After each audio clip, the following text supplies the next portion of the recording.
वैष्णव के 26 लक्षण हैं। परम भगवदीय वैष्णव के 26 लक्षण हैं। उसमें सबसे पहला लक्षण है वैष्णव का मौन रहकर भगवान की भक्ति में डूबे रहना। वो सामने प्रकट ही नहीं होता, सामने आता ही नहीं है।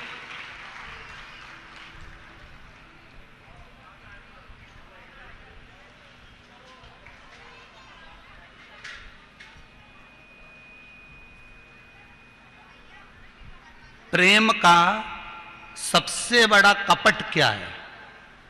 आप लोग उत्तर दें जरा, खरगोन वालों जरा बड़े प्रेम से उत्तर दीजिए कि प्रेम का सबसे बड़ा कपट क्या है?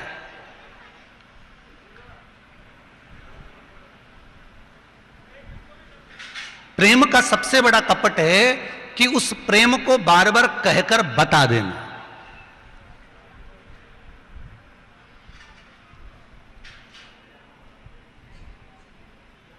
प्रेम का सबसे बड़ा कपट है कि नयनों में जो अश्रु प्रेम के भरे हुए हैं, वो प्रेम के अश्रु नयन में भरे रहने दो।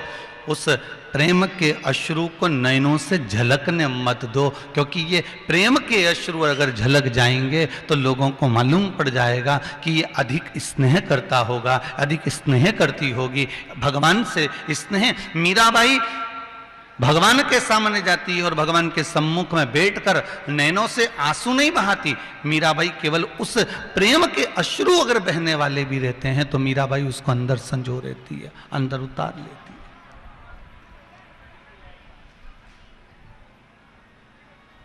प्रेम का कपट यही है कि हम प्रेम को सम्मुख में प्रकट कर दें। और वैष्णवों के 26 लक्षण में से सबसे पहला लक्षण है कि शांत रहना, मौन रहना और भगवान की भक्ति में डूबे रहना। ये वैष्णव का सबसे बड़ा लक्षण है। 26 लक्षण है वैष्णवों के। उन 26 लक्षणों में से परम भगवदीय वैष्णव के 26 लक्षण में से एक लक्षण है शांत रहकर भगवान की भक्ति में डूबे रहना। किसी से कोई बात नहीं, किसी से कोई चित्त नहीं, जो बोल दिया ठीक है। जैसे श्रीमद् भागवत में आता है जड़ भरत का चरित्र। बड़े भाई ने कहा जाओ खेत पे से चिड़िया उड़ाओ, चिड़िया उड़ाने गया। चिड़िया उड़ाते उड़ाते उसके मन में आ गया कि राम जी को खेत है, राम जी की चिड़िया है, कौन उड़ाए? तो उसने नहीं उड़ाया। घर आ गया, बड़े भाई ने लात मारकर निकाल दिया। लात मारकर निकाला, राजा राहुगण ने उसको पालकी में लगा लिया। पालकी उठाकर चला, सामने चीटा आ गया, चीटे को लांगा, लांगा तो राजा राहुगण पालकी से नीचे टपक गया। श्रीमद् भागवत में लिखा है राजा राहुगण नीचे गिर गया।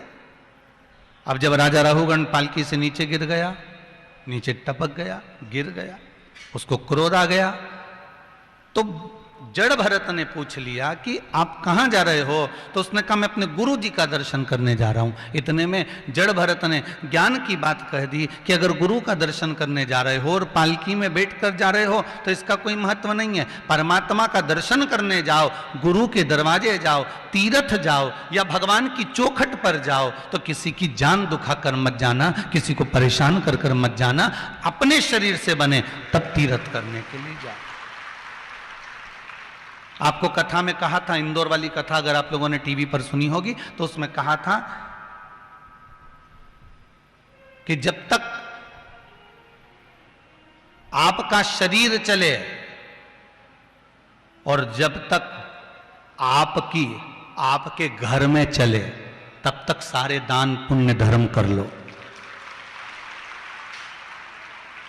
जब तक आपका शरीर चले, जब तक तीर्थ कर लो, भजन कर लो, दान कर लो, पुण्य कर लो, सत्कर्म कर लो। और जब तक तुम्हारे घर में चले तब तक तुम्हें जो करना है सब कर लो। भजन, दान, पुण्य, संकीर्तन, भजन, कीर्तन, भागवत, रामायण, गीता, शिव महापुराण, जब तक तुम्हारे घर में चले तब तक तुम बड़े प्रेम से कर लो। क्योंकि जिस दिन तुम्हारा शरीर चलना बंद हो जाएगा तो तीर्थ नहीं कर पाओगे, कथा में नहीं जा पाओगे। और जिस दिन तुम्हारे घर में चलना बंद हो जाएगी उस दिन तुम कभी भागवत, रामायण, गीता नहीं करवा पाओगे। उस दिन तुम केवल उनके अधीन हो जाओगे। जब वो बोलेंगे तब कुछ होगा। तुम भले मन में सोच के बैठो कि मुझे सत्यनारायण की कथा करवाना है, मुझे भजन करवाना है, मुझे ये करवाना है, ये अलग प्रश्न।